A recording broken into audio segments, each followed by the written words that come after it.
नमस्कार मित्रों, S2 adviser में आपका एक बार फिर से स्वागत है। नए वर्ष की शुरुआत होने वाली है। पूरी दुनिया में नए वर्ष के आगमन की तैयारियां भी शुरू हो गई हैं और भारत में भी नए वर्ष का बहुत लोग तीव्रता से इंतज़ार कर रहे हैं। शायद आप भी उनमें से हो। वैसे मैं तो परंपरागत पुरानी पद्धति में भरोसा करने वाला हूं, इसलिए मेरा नया साल तो नए संवत्सर से शुरू होता है। लेकिन यदि आप नए वर्ष में विश्वास करते हैं तो आपके लिए नव वर्ष की बहुत बहुत शुभकामनाएं। हमारे जीवन में कई बार अकारण कुछ बदलाव आ जाते हैं। घर परिवार में सुख शांति रहती है, अकारण तनाव पैदा हो जाता है। जिन भाइयों के साथ हमने बचपन में बहुत कुछ खेल कूद किया होता है, जो भाई हमारे लिए बचपन में हमारे दूसरे जो मित्र होते हैं जिनसे हमारा लड़ाई झगड़ा हो जाता है या हमें वो परेशान करते हैं, उनसे लड़ने पर उतारू हो जाते हैं, या जो भाई हमारे लिए एक समय अपना खून तक देने को तैयार हो जाते थे, हमारी लड़ाई अपने सिर पर ले लेते थे, वही भाई हमारे लिए दुश्मन बढ़ जाते हैं। जो भाई हमारे लिए सब कुछ देने को तैयार थे, वो एक एक इंच ज़मीन के लिए मुकदमेबाजी शुरू कर देते हैं। घर परिवार में कलह शुरू हो जाती है, या फिर हमारा चलता हुआ व्यापार में अड़चन आ जाती है। हम किसी से मदद मांगने जाते हैं तो मदद नहीं मिलती है, या फिर हमारा परिवार के अंदर ही अपने संतानों के साथ, अपने जीवन साथी के साथ, अपने माँ बाप के साथ, अपने भाई बंधुओं के साथ, रिश्तेदारों के साथ या मित्रों के साथ संबंध बिगड़ जाता है। जीवन सहजता से चल रहा होता है, उसमें रुकावट आ जाती है। यदि हम नौकरी कर रहे हैं तो नौकरी में हमारे सामने तकलीफ आ जाती है। हम मकान बनाना शुरू करते हैं तो मकान पूरा ही नहीं होता, अकारण पैसे की कमी आ जाती है, या फिर हमारा मकान अधूरा रह जाता है। बहुत सारी समस्याएं अचानक पैदा होती हैं, या फिर घर परिवार का कोई ना कोई सदस्य बीमार होता चला जाता है। अनायास सरकारी कोई ऐसे झमेले पड़ जाते हैं कि जिसको लेकर हम बहुत परेशान हो जाते हैं, या हमारे स्वयं का स्वास्थ्य भी खराब हो जाता है। ये बहुत सारी परिस्थितियां हैं, इनको हम कहते हैं दुर्भाग्य का प्रकोप हो जाना, दुख दुर्भाग्य का रास्ता खुल जाना। क्योंकि हमारा जिंदगी सहजता से चल रही होती है, हमने कभी सोचा भी नहीं होता कि कल हमारे साथ ऐसा घटित हो जाएगा, क्योंकि हमारी जो ज़रूरतें हैं वो सहजता से पूरी हो रही होती हैं। लेकिन फिर किसी ना किसी कारण से हम परेशान होने लगते हैं। हम सोचते हैं कि जैसे कि दुर्भाग्य का बादल हमारे सिर पर फट गया।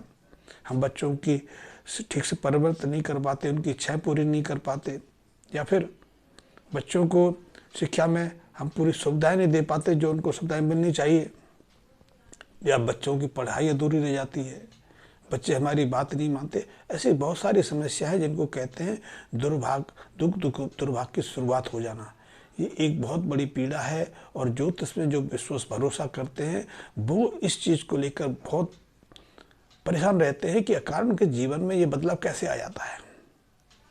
घर परिवार में सब सुख शांति से चलता है, अकारण को बीमार पड़ जाता है, पैसे की कमी आ जाती है, नौकरी में अड़चन खड़ी होने लगती हैं। तो इसको जो दुख दुर्भाग्य का जो कारण है, उसके लिए मुख्यतः 3 ग्रह जिम्मेदार रहते हैं। उसमें सबसे पहला है राहु। राहु की घटनाएं एकाएक होती हैं, और एकाएक घटनाएं होती हैं वो दुख देने के लिए, पीड़ा देने के लिए होती हैं। केतु भी एकाएक घटनाएं घटित करवाता है, एकाएक जीवन में बदलाव करता है, लेकिन केतु की घटनाएं सुखद होती हैं। ज़्यादातर घटनाएं हमें प्रसन्नता और आनंद देने वाली होती हैं, लेकिन राहु उसके बिल्कुल विपरीत है। राहु के कारण हमारे जीवन में दुख दर्द का पहाड़ टूटने लगता है। इसी तरह शनि है, शनि हमारे दुख दर्द को लंबा खींचते हैं, और जब हम लंबे समय तक परेशान रहते हैं, दुख दर्द झेल लेते हैं, बीमारियां लंबी खिंच जाती हैं, जब पैसे का अभाव लंबे समय तक बना रहता है, लड़ाई झगड़े लंबे खिंच जाते हैं, तो हमारा जीवन एक तरह से दुख दर्द से भर जाता है। हम कहते हैं कि उससे कैसे बाहर आएं। और तीसरा सूर्य। सूर्य वैसे तो हमारे आत्मबल को बढ़ाने वाले हैं, हमें मान प्रतिष्ठा उन्नति देने वाले हैं, हमें सरकारी नौकरी प्रदान करते हैं, पैतृक संपत्ति प्रदान करते हैं, पिता का प्यार हमें देते हैं। लेकिन यदि सूर्य अशुभ प्रभाव में है, अशुभ ग्रह के साथ जुड़ गए हैं या निर्बल हैं, तो हमारे लिए वो भयंकर पीड़ादायक भी बन जाते हैं। वैसे तो ज्योतिष में हर ग्रह की अपनी उपयोगिता है और हर ग्रह शुभ प्रभाव भी देता है और अशुभ प्रभाव भी देता है। यदि वो शुभ है तो बहुत शुभ प्रभाव देता है, लेकिन जब वो निर्मल है, पापी ग्रहों के साथ में है, पाप पीड़ित है या अशुभ ग्रह में पड़ गया है, तो वही शुभ ग्रह, सुखकारी ग्रह हमारे लिए पीड़ा का कारण बन जाता है। तो ज्योतिष में तो ग्रहों की अपनी स्थितियां हैं, लेकिन 3 ग्रहों को हम दुख दुर्भाग्य का कारण मानते हैं। और यदि हम अपने कर्मों के माध्यम से, अपने खान पीन के माध्यम से, अपने व्यवहार के माध्यम से इन 3 ग्रहों की अशुभता को और बढ़ा दें, तो हमारा जीवन एक तरह से दुख और दुर्भाग्य का ही एक समस्या बन के रह जाता है। और इनके लक्षण लाल किताब में बहुत विस्तार पूर्वक बताए गए हैं और इन लक्षणों से हम पहचान सकते हैं कि हमारे जीवन में अब दुख दुर्भाग्य की शुरुआत होने वाली है। इसमें सबसे पहला है कि एकाएक हमारे घर में सीलन आने लग जाती है। वैसे तो बरसात के मौसम में सीलन आती है, लेकिन कभी कभी हमारे नल टपकने लगते हैं। नल और जो नल की जो जॉइंट्स होते हैं उनसे पानी रिसने लगता है और इस रिसने के कारण हमारी दीवारों में, छत में सीलन आ जाती है। हमारे रसोई घर के या घर के जो सीवरेज सिस्टम है, जो नलियाँ, जो गंदा पानी ले जाने की नालियाँ हैं, वो जाम पड़ जाती हैं। बाथरूम के, रसोई घर के या सिंक के हमारे पानी टपकते रहते हैं, वो नल खराब हो जाते हैं। या फिर सीलन आने के कारण हमारे दरवाजों की जो कब्जे होते हैं आवाज़ करने लगते हैं। जंग का कारण भी होता है और अनायास ऐसी स्थितियाँ बन जाती हैं, या मकड़ियाँ जाले बनाने लगती हैं। चूहे हमारे घरों में आके गड्ढे खोदने लगते हैं, चीज़ें काटने लगते हैं, सुंदर आवाज़ करने लगती है। या फिर घर पर कभी कभी उल्लू बोलने लगते हैं। हमारे घर के बाहर कुत्ते रोने का, रोदन करने की आवाज़ करने लगते हैं। ये सारे कारण ऐसे हैं जो हमें संकेत करते हैं कि अब हमारे घर में दुख दुर्भाग्य का प्रभाव आने वाला है। इसी तरह घर के अंदर कारण किसी लोहे की जो कुछ चीज़ हो उसमें जंग आ जाए, जाम हो जाए, बहुत सारी चीज़ें अचानक जाम हो जाती हैं। खाट पड़ी है तो खाट सीलन कारण ऐंठ जाए, आवाज़ करने लगे। आप गेट खोलते हैं तो गेट से आवाज़ आने लगे, अलमारी खोलते हैं तो अलमारी से आवाज़ आने लगे। ये सारी चीज़ें हैं कि जो हमें संकेत करती हैं कि अब हमारे घर में दुख दुर्भाग्य का साया आने वाला है। यदि ऐसी स्थिति बन जाए तो इस अशुभता से दूर कैसे हो सकते हैं, हम जीवन को सहज कैसे बना सकते हैं। यदि दुख दुर्भाग्य के कारण हमारे घर में मतभेद पैदा हो गए हैं, कलह होने लगी है, अशांति की स्थिति बनती चली जा रही है, बच्चे हमारी बात नहीं मानते या बच्चे अकारण अपनी मन मर्जी करने लगते हैं। बहुत परिवारों में देखा गया है कि एक समय तक तो बच्चे माँ बाप से पूछ के कहीं घर से बाहर जाते थे, लेकिन एक स्थिति आती है कि 20-22 साल के बच्चे ही माँ बाप को बिना बताए रात्रि को 12 बजे 1 बजे दिल्ली से, मुंबई से, मेरे पास ऐसे बहुत सारे मित्रों के फ़ोन आते हैं कि उनकी जवान लड़के लड़कियाँ सारी रात बाहर रहते हैं, बाहर पार्टी करते हैं, होटल्स जाते हैं, क्लब जाते हैं, पता नहीं क्या क्या करते हैं। ये समस्या भी बहुत तेज़ी से बढ़ रही है और ये समस्या भी दुर्भाग्य का कारण है। इनके कारण भी राहु, शनि और सूर्य की अशुभता, उनके मेल मुख्यतः भूमिका निभाते हैं। इनके कारण ही बच्चे अनुशासितहीनता अपनाने लगते हैं, माँ बाप का कहना नहीं मानते, माँ बाप की बात को नहीं मानते।